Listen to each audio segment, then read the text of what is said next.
আসসালামু আলাইকুম।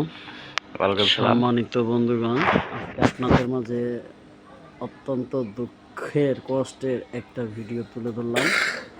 আপনারা যারা গার্মেন্টস লাইনে চাকরি করেন তারা অবশ্যই একটু কমেন্ট করে বলবেন যে এই কাজটি করা ঠিক হয়েছে কিনা।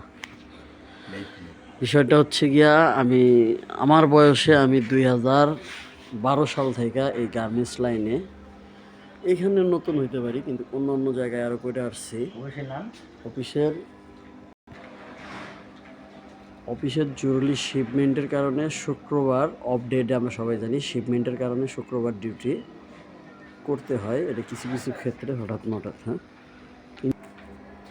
কিন্তু আমাদের অফিস আজকে শুক্রবার খোলা রাখছিল শিপমেন্টের কারণে। যে মালগুলো শিপমেন্ট যাবে সময় মতো শিপমেন্ট দিতে না পারলে একটা ফ্যাক্টরির কতটুকু লস ক্ষতি হয়, এটা যারা গার্মেন্টসে চাকরি করেন তারা অবশ্যই জানেন।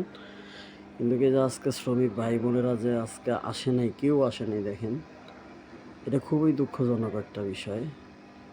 কিন্তু কেন কি কারণে আসলো না সেটা তারাই ভালো জানে। কিন্তু আমার জ্ঞানে মনে হয় যে এটা তারা ফ্যাক্টরির একটা ক্ষতিকর বিষয়, বিশাল বড় একটা ক্ষতি আজকে হয়ে গেল। আমাদের বাংলাদেশের শিল্পগুলো এভাবেই ধ্বংসের মুখে চলে যাচ্ছে। যাই হোক, আর বেশি কিছু বলবো না। তবে আপনাদের আজকে এই কাজটা করা ঠিক হয়নি।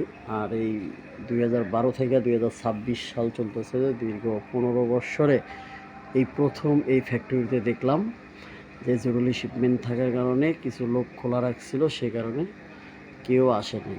অন্যান্য ফ্যাক্টরিতে বলা মাত্রই চলে আসে, আর দেখেন তারা একজোট হয়ে কেউ আসেনি। এর করণীয় কি এবং এর শাস্তি কি এই দেশে নাই? এর আইন কি নাই?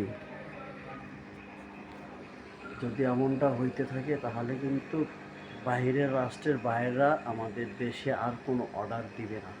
এটা আমাদের বাংলাদেশের জন্য খুবই খুবই ভাই কি ক্ষতিকর। এরকম ভুল আর কেউ করবেন না কখনো।